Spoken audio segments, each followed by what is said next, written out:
हरियाणा में क्या है भाजपा की जीत का राज? तीसरी बार जीतकर कैसे रचा इतिहास? आरएसएस रहा भाजपा की जीत का सूत्रधार।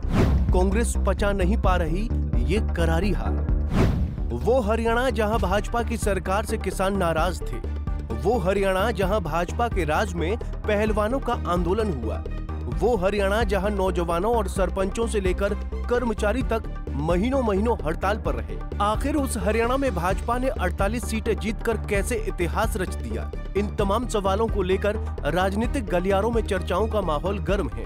जी हां, सरकार बनाने का सपना सजोई बैठी कांग्रेस पार्टी के नेता नतीजों के बाद ईवीएम में गड़बड़ी के आरोप लगा रहे हैं, तो वहीं भाजपा अपनी रणनीति पर इतरा रही है। मगर सच्चाई कुछ और ही है, क्योंकि हरियाणा में भाजपा की लगातार तीसरी जीत के पीछे राष्ट्रीय स्वयंसेवक संघ यानी आरएसएस का अहम रोल रहा, जो प्रचार के आखिरी घंटे तक रूटों को मनाता रहा और डोर टू डोर कैंपेन करता रहा।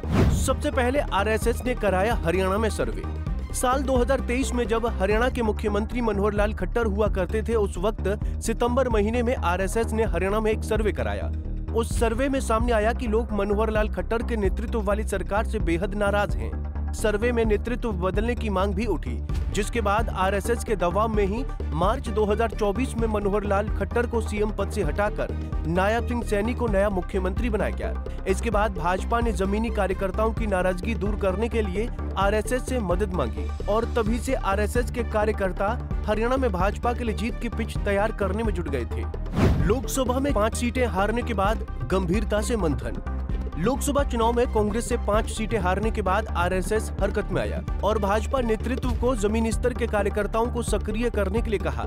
आरएसएस ने विधानसभा चुनाव के लिए उम्मीदवारों के चयन से लेकर ग्रामीण मतदाताओं के साथ संबंध सुधारने से लेकर लाभार्थी योजना को लोकप्रिय बनाने के साथ साथ पोलिंग बूथों तक तमाम प्रबंध किए और जमीनी स्तर के कार्यकर्ताओं और टिकट पाने वाले उम्मीदवारों के बीच समन्वय स्थापित किया। ये निर्णय 29 जुलाई को नई दिल्ली में हुई आरएसएस और भाजपा के कई बड़े नेताओं की बैठक के बाद लिया गया। आरएसएस ने हर जिले में 150 स्वयंसेवकों को मैदान में उतारा। जुलाई महीने में नई दिल्ली में बैठक हुई और सितंबर महीने से ही आरएसएस ने हरियाणा के हर जिले में 150 स्वयंसेवकों को मैदान में उतार दिया। आरएसएस ने अपने प्रचार की स्ट्रेटेजी खुद बनाई, जिसमें आरएसएस के कार्यकर्ता एक एक घर में गए, लोगों से मिले, उनके गुस्से का सामना किया, उन्हें मनाया, भाजपा की नीतियां और वादे बताए।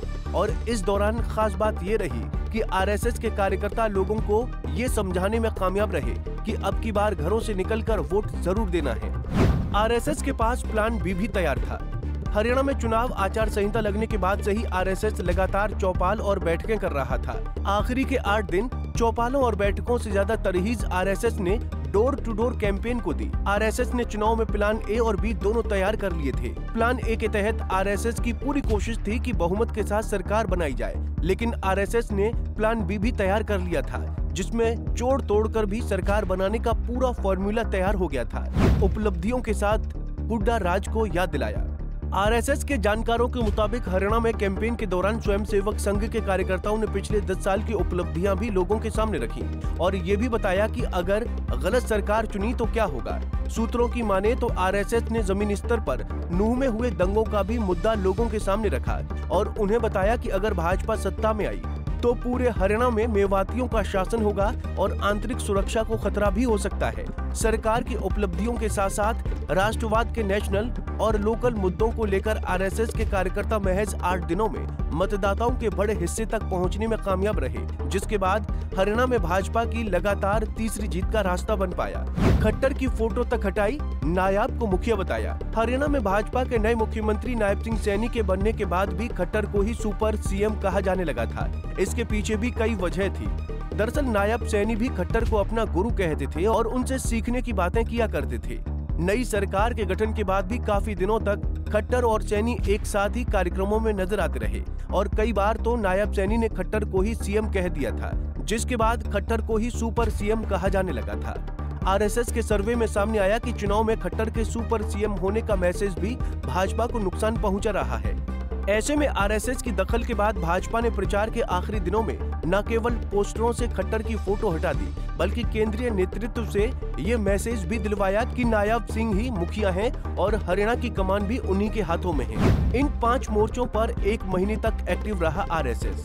भाजपा के लिए जनाधार वाले उम्मीदवार तलाशे, पुराने और नए कार्यकर्ताओं के बीच तालमेल बनाया, युवाओं के बीच बिना खर्ची बिना पर्ची का स्लोगन लाया।